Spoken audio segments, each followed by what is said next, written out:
President Trump has set a deadline 8 p.m. for Iran to reopen the Strait of Hormuz, warning of severe consequences. However, from a strategic standpoint, does this ultimatum risk escalating tensions into a broader regional conflict, particularly when Iran views its actions as a response to sustained external pressure and security threats?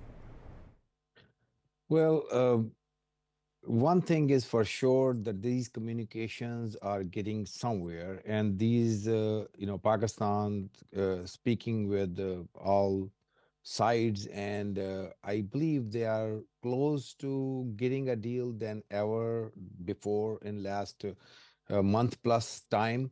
I mean, at least like 3 weeks when they are actively started the conversation. I think they are very close to get it, somewhere where they have more chances they'll find a common ground to find a good result. Now, obviously, they are speaking on all sides, and President Trump have probably heard from them that there is next a day or so, they will find the solution.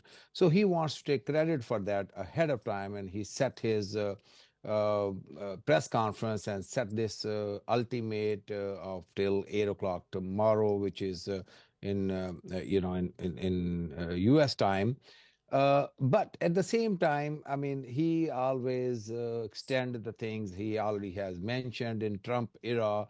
One day is eternity. I mean, and it could be several days. So I don't see that ultimate is very hard. I mean, if there is 2 more days needed and the results can be produced, he will give these 2 days, and he will not go to the ultimate consequences of like getting this war crimes and breaking the bridges and the power plants and all that. So I think these are he's just like kind of putting like the more pressure that the so he can get the better deal, and that's all about. I don't see any hard and fast like tomorrow if nothing happen and they will start bombarding, because there's a pressure, and the pressure is inside the country. Here he is at his lowest level of popularity. There are so many resolutions are being filed, and there are cases are being filed in United States regarding the war crime, and which doesn't mean much now. But when he will leave, the White House, he will feel and he will face all these consequences. And the more he will do, the more he'll face.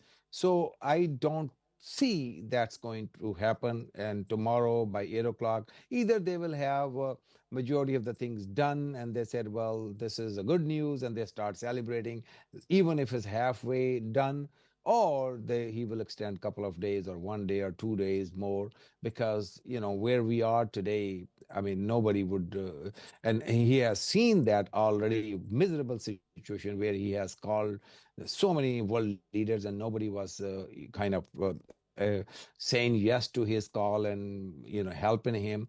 And if somehow the negotiation is getting that close, he would not sabotage that, because Strait of Hormuz already have proven to the world that the economy is on the edge, and this is not acceptable. It's not acceptable to his own voters when the money is going from people's back pocket, and they don't want to praise that work, and they will not support that work. And there are resolutions which is from both parties are being filed against all that linger on of the war, and also using the money which is not appropriated ahead of time and all that. So he is facing tremendous amount of pressure, which we have seen in his tweet, which we have seen some in his press conference and his previous statements. So he's hoping, as all of us are hoping, that by tomorrow evening we'll get to some point where people, at least Donald Trump, can call it a victory, which he already called in every single item is a victory. So he will celebrate. And I think Pakistan is intelligent enough. The people in Pakistan are intelligent enough to give him something. Like as we all always hear that the President Shahbaz Sharif gave him the credit of saving every single life between the two countries.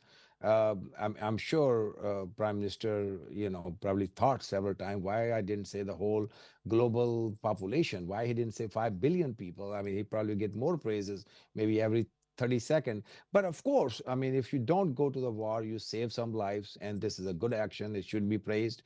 But as Donald Trump exaggerate all his credits, and I mean, regardless what is the result, he has to put so many things on top of that and make himself that he is the best guy, the best negotiator, and the best president, and the best of everything. And I see they will find him some few phrases and probably give him something he can celebrate in his little Oval Office, and the world will listen to it. And another 1 hour being wasted on the prime time, and that's all about it.